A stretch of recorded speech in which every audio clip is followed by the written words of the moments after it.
तो दीजिए, उसका जवाब दे दीजिए। जो मुख्यमंत्री जी लगातार घोषणा कर रहे हैं मनोहर लाल, जैसे लड़कियों की शिक्षा के बारे में बात की है मैंने, उसके बारे में क्या कहते हैं आप?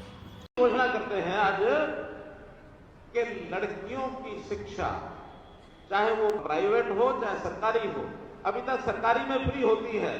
आज से लड़कियों की जिनकी परिवार की आय 1,80,000 रुपया यहां तक सीमित है, उन लड़कियों की शिक्षा सरकारी के साथ साथ प्राइवेट में भी फ्री होगी।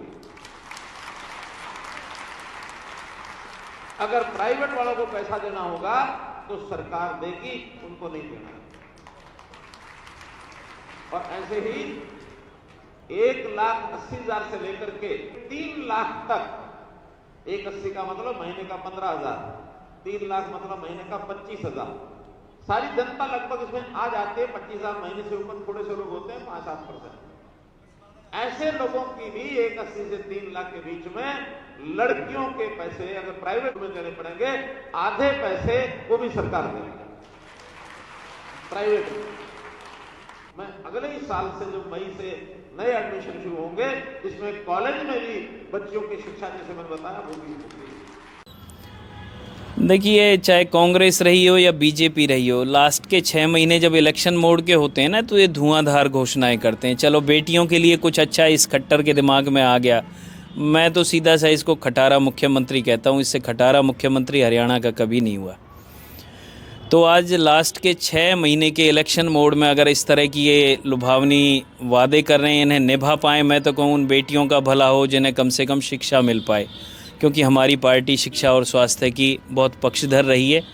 क्योंकि ये चीज़ें जब शिक्षा मिल गई तो हमारे भारत का निर्माण होने में देर नहीं लगेगी।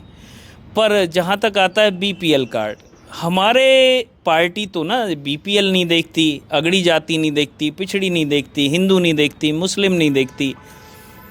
जातियों का कोई कहानी नहीं होती, शिक्षा से संबंध नहीं होता उसका। शिक्षा तो हर आदमी को मिलनी चाहिए, हर वर्ग को मिलनी चाहिए। उसमें क्यों ये नापते हैं कि बीपीएल को मिलनी चाहिए, 1,80,000 तक को इतनी फ़ीस देनी है, 1,80,000 से 3,60,000 जिनकी कमाई है तो उनको आधी फ़ीस देनी है। अरे सबको फ्री दो, अच्छी शिक्षा दो, जिससे हमारे सिर्फ हरियाणा प्रदेश का नहीं, देश का निर्माण हो। अब बात आती है इन्हें बेटी बचाओ और बेटी पढ़ाओ का, इन्हें आज होश आया है। संदीप सिंह जो इनका खेल मंत्री, जिन्होंने एक महिला कोच के साथ दुर्व्यवहार किया, यौनाचार किया, इन्वेस्टिगेशन से बचे रहे ये लोग, क्या इसकी जवाबदेही इन्होंने तय की? क्या ब्रजमोहन सिंह जो इनका कैबिनेट मिनिस्टर भी रहा, सांसद भी रहा, उसे वो जाट बेटियां नहीं दिखी? उस टाइम तो इन्होंने कहा कि नहीं, ये जाट हैं, ये हिंदू हैं। ये किस तरह की धर्म की राजनीति करते हैं, किस तरह की जाति पाति की राजनीति करते हैं? इनका कुछ इन्हें ही नहीं पता है कि ये कौन से धर्म को मानते हैं और कौन सी जाति को मानते हैं।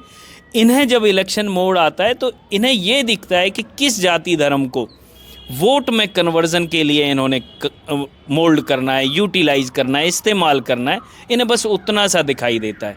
हमारी पार्टी सभी के लिए एक समान तरीके से शिक्षा और स्वास्थ्य पे काम करती है, बिजली और पानी की व्यवस्था पे काम करती है। ये सभी को फ्री मिलेगा तो सभी को मिलेगा। उसमें अगड़ी पिछड़ी, हिंदू मुस्लिम, ये जात पात की राजनीति आम आदमी पार्टी को नहीं आती, केजरीवाल जी को नहीं आती। हम लोग काम की राजनीति करते हैं। और खट्टर साहब को बेटी बचाओ बेटी पढ़ाओ का भी ठीक से कैसे ख़ैर नहीं आता है। अच्छा, बड़े नेता भाषा पर संयम नहीं रख पा रहे हैं, चाहे वो राहुल गांधी हो, चाहे नरेंद्र मोदी पीएम हो, या फिर आपकी पार्टी के नेता केजरीवाल हो। राहुल गांधी को लेकर पीएम नरेंद्र मोदी ने कहा कि मूर्खों का सरदार। राहुल गांधी ने भी पीएम मोदी को कहा है पनौती। आपकी पार्टी के नेता भी राहुल गांधी के खिलाफ जमकर टिप्पणियां भी करते हैं, वो भी पनौती कहते हैं। क्या कहेंगे कि ये नेताओं को भाषा पर संयम रखना चाहिए? देख लिए, बिल्कुल संयम रखना चाहिए। पनौती कह देना या मूर्खों का सरदार कहने से हमारे देश का निर्माण नहीं हो जाएगा।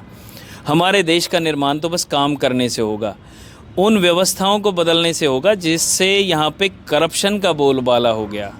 मेरे सामने का ही देख लीजिए, मेरे ऑफिस के बाहर ही किस तरह से इंक्रोचमेंट होते हैं। नालियों में पानी भरा पड़ा है, कोई सफाई नहीं होती। सीवरेज के नाम पे अभी एक नाला है कैंप के अंदर, उसका कंस्ट्रक्शन हो रहा है।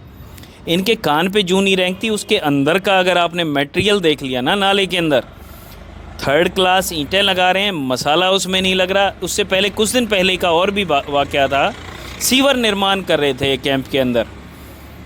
मैं कह रहा हूँ मसाला ही नहीं था उसके अंदर। किस तरह का ये लोग ये कह सकते हैं कि हम अच्छा काम करते? कर ही नहीं सकते, क्योंकि चोरी इनकी फितरत है, करप्शन इनकी फितरत है, और उस करप्शन को बदल देना हमारी पार्टी की फितरत है। हम लोग काम करेंगे, और भाषा पे संयम रखना तो निश्चित है। किसी बहुत गलत आदमी के लिए आवेश में आके कई बार कुछ बातें कह दी जाती हैं, पर मैं खट्टर साहब को खटारा कहने में कोई फिर भी गुरेज नहीं करूँगा। 2024 आने वाला है, चुनाव है, लोकसभा चुनाव पहले होंगे। 10 की 10 लोकसभा सीटों में आपकी पार्टी अपनी हिस्सेदारी मांग रही है, इंडिया अगर गठबंधन में रहती है तो? देखिए, जो इंडिया गठबंधन बना है उसके लिए हमारी बड़ा शीर्ष नेतृत्व है, हर चीज़ को बारीकी से देख रहा है, और जो भी उनका डिसीजन होगा हमारा जिला लेवल का संगठन उनके साथ रहेगा। तो आप लोगों ने कोई डिमांड करी है, कोई सुझाव दिए हैं कि हमको ये 2 सीटें चाहिए, 3 सीटें चाहिए? सारा डिसीजन ही शीर्ष नेतृत्व के ऊपर है। जिला जो संगठन है वो विधानसभा, हरियाणा विधानसभा को जीतने के लिए दिन रोज़ दिन रात काम में लगा हुआ है। हर कार्यकर्ता हर गांव में जाके, मेरी जिम्मेवारी 3 विधानसभा की है, तीनों विधानसभा की सीट हम लोग जीतेंगे और पक्का जीतेंगे। क्या लगता है कि कृष्णपाल गुर्जर केंद्रीय मंत्री हैं, लगातार तीसरी बार जीतने का दावा किया जा रहा है उनके खेमे की तरफ से। बीजेपी लगातार ये कह रही है कि अगली बार मोदी ही पीएम होंगे तीसरी बार, और फरीदाबाद लोकसभा क्षेत्र से कृष्णपाल गुर्जर सांसद होंगे। देखिए, अगर कुछ कई शब्द ना, मैं आप कहते हैं कि भाषा का संयम तो होना चाहिए, मैं भी कहता हूँ, पर हमारे यहाँ के ना जो वोटर्स हैं उन्हें थोड़ा समझना पड़ेगा। कोई आपका कैंडिडेट अगर इंटेलिजेंट, पढ़ा लिखा है और व्यवस्था बदलने की लड़ाई लड़ रहा है ना, तो आप उसका साथ दीजिए। हार और जीत आप लोग निश्चित करते हैं, तो इस आपको सोचना समझना है कि कौन आपके लिए बेहतरी का काम कर सकता है, कौन आपके शहर का निर्माण अच्छे से कर सकता है।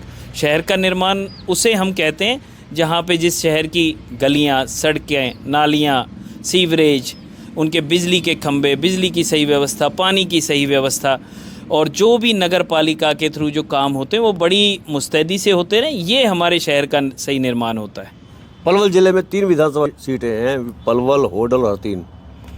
क्या तैयारियां हैं 2024 के लिए आम आदमी पार्टी के लिए, कि क्या वो आने वाले चुनाव में जमानत भी बचा पाएगी?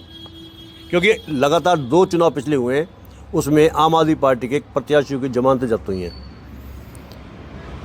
इलेक्शन का मोड एक होता है कि जहाँ पे जिस पार्टी को आज आप कह रहे हैं ना कि 2024 में निश्चित आने वाली है, उसकी कभी 2 सीटें भी नहीं हुआ करती थी। कभी कांग्रेस के लोग ही उनके लोगों को, जो उनके नेता होते थे, उन्हें बिना जीते भी मंत्री का दर्जा दे देते थे, क्योंकि वो लोग जानते थे कि भाई इसकी ये कैपेबिलिटी है तो ये देश के लिए ये काम कर सकते हैं। और आप बात कर रहे हैं पलवल ज़िले की, यहाँ की 3 सीटों की बात कर रहे हैं, तो यहाँ की 3 सीटों की हमने इस बार जो इलेक्शन लड़ने का है ना, तो इसमें हम बहुत बड़े मार्जिन से जीतने वाले हैं। जमानत की तो उन पार्टियों को फ़िक्र करनी है जिनकी जमानत नहीं बचेगी, जिन्होंने काम नहीं किया है। उन कद्दावर नेताओं की राजनीति ही तो हम आम आदमी पार्टी वाले, आम आदमी, आम लोग उन कद्दावर नेताओं की राजनीति ख़त्म करते हैं। उन्हें पता भी नहीं लगता कि कब उनके नीचे से ज़मीन खिसक गई है। लोगों का मत है, वो चाहते हैं कि आम आदमी पार्टी की सरकार बने। हम लोग उनकी कनेक्टिविटी में हैं और डेफिनेटली 2024 में आम आदमी पार्टी हरियाणा में सरकार बना रही है। तो ये थे हमारे बीच में आम आदमी पार्टी के जिलाध्यक्ष एडवोकेट चंद्रशेखर रावत, जिन्होंने दावा किया है कि 2024 में आम आदमी पार्टी की सरकार बन रही है। पूरे देश से लेकर और ब्लॉक स्तर तक हर सवाल का बखूबी जवाब दिया है एडवोकेट रावत ने।